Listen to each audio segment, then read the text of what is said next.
Hello and welcome to another Bushwhacker review. Today we are going to be taking a look at Helio Castroneves' Wendy's Chevy from 2025.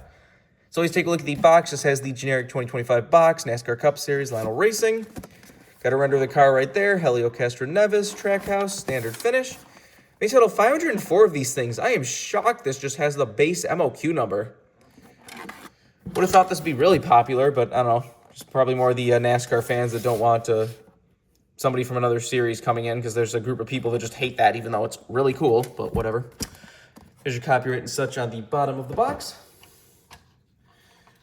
Here's the car itself. This, of course, ran at the Daytona 500, where Project 91 finally came back after a little bit of a hiatus there, and immediately went away again, as this was the only time it ran this whole season.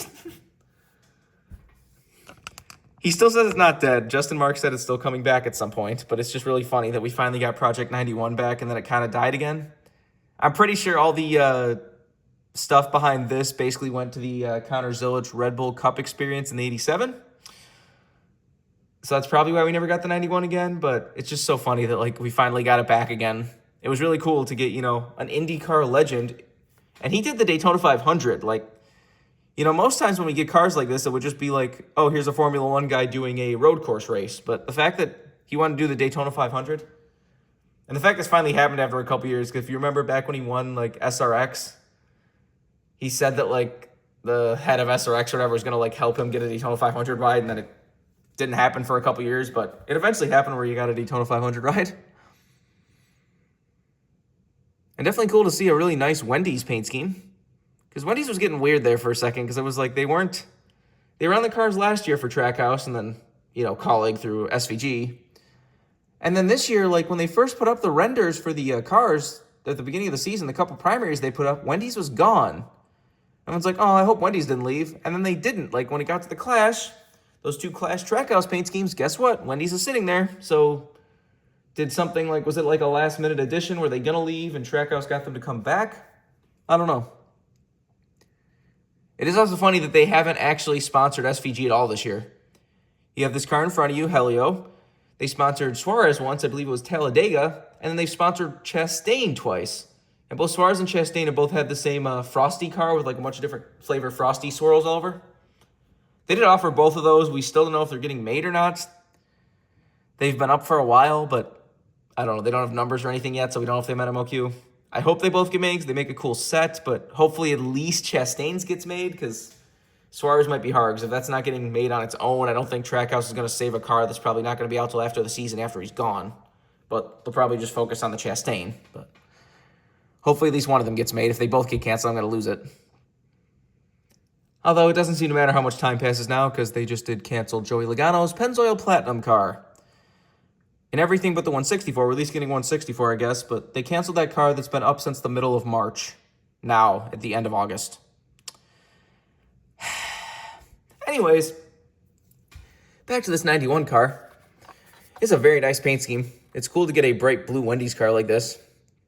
A lot of the basic Wendy's cars have been black the last couple years, so it's cool to get a bright blue and red one. It does have the nice chrome edge 91 number right there. Said it was really cool for me to get Helio in the sport like this. I think these cars are fun when you get drivers from other sports want to try NASCAR out. Like I said, there's a certain group of people that just absolutely despise it, still despise SVG to this day, despise Helio, and there's some very obvious reasons that are really stupid reasons, but whatever. Those people just aren't even worth really paying much attention to. Wish they would have also offered his ARCA car. Much like SVG, he ran ARCA before Daytona, and for whatever reason, 2 years in a row, they haven't offered it. I'm pretty sure they've still, that's the same team that they just made that Connor Zilic ARCA car for. It's not and isn't that the same team that they're making the Butterbean ARCA cars for? So, clearly that team can get diecast made. So what's the deal with not offering these, it was a Wendy's car. It was matching this paint scheme and everything again. Would have been a really cool set to have, but whatever. Anyways, let's get down to sponsors. On the hood, you have Wendy herself. Got Chevrolet Camaro's ZL1, Trackhouse, and number 91. Down the side, you got Wendy's. You got Wendy's Fresh Never Frozen. Got a big picture of a burger right there. Probably a Dave's Double or whatever. It is kind of funny that they're going back and forth whether or not they're putting the Trackhouse little like fuel cell thing, because pretty sure every single car this year has had like it's a fuel cell that says Trackhouse and then whatever sponsor, like this one would have been Trackhouse and Wendy's as a fake fuel cell thing or fuel port thing. But I'm pretty sure like only so far like the Red Bull cars have it, and I don't think many other cars seem to have it so far. Not sure why that's going so back and forth, but whatever. Anyways, on the seat post you have Siemens and Project 91. Got Chevrolet. Got Helio Castroneves name right there. Got your typical contingencies and such up front. On the back, you got Chevrolet ZL1. Got Quaker State number 91. Wendy's Fresh Never Frozen. Got Wendy's on the deck lid and the roof. This is number 363. Got the same stuff down the other side as usual. Take a look under the hood. Got Chevrolet under there, nothing else. There's the engine detail if you want to see that. Obviously no deck lid. The roof flaps, of course, do open. And there's the inner side of the car if you want to see that. It is a Daytona car, so it again has the big, thick, giant spoiler. Or giant-ass spoiler, as Dale Jr. used to call it. But that's probably not exactly his height of this spoiler on the next gen, but whatever. Does have the double shark fin thing again. I'm very curious how that works. Is that supposed to be like, are they only putting it on the cars that actually run it, or is it just going to be on every car now? Because they're still making it weird. Like, again, the Red Bull cars, one of them has it, one of them doesn't. The Trackhouse Clash cars, one of them has it, one of it doesn't, even though the Clash cars aren't even supposed to have it either way, but whatever. Definitely something to keep an eye on. If Lionel's just going to put that on every single car no matter what, or are they going to bounce back and forth like they do with the spoiler? Just have to wait and see on that one. It was just cool to get a, regular Wendy's car again, because so we haven't, most Wendy's cars have been like, oh, here's our new burger, here's our new saucy chicken nuggets, here's our new Frosties.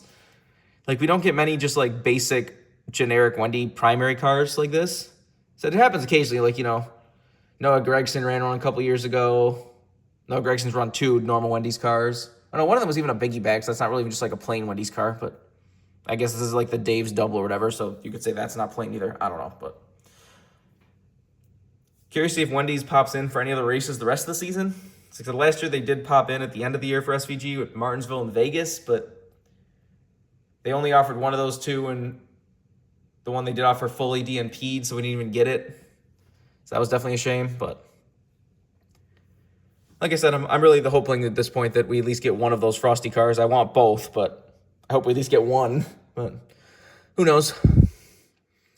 If you want this card as a brand new release, you can get it right now. I would not be surprised if this thing gets rare.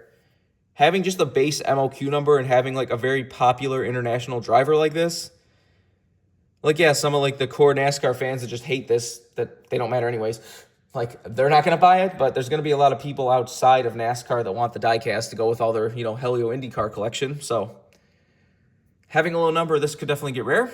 Just have to wait and see on that one. Remember, for all your diecast needs, you can go to circlebdiecast.com, and if you use the code BWhack, you can get $5 off shipping on any order over $30. Just go check that if you want anything. But I think that's pretty much all there is to say. This has been a review of Helio Castroneves' Wendy's 91 from 2025. Hope you enjoyed, and thanks for watching.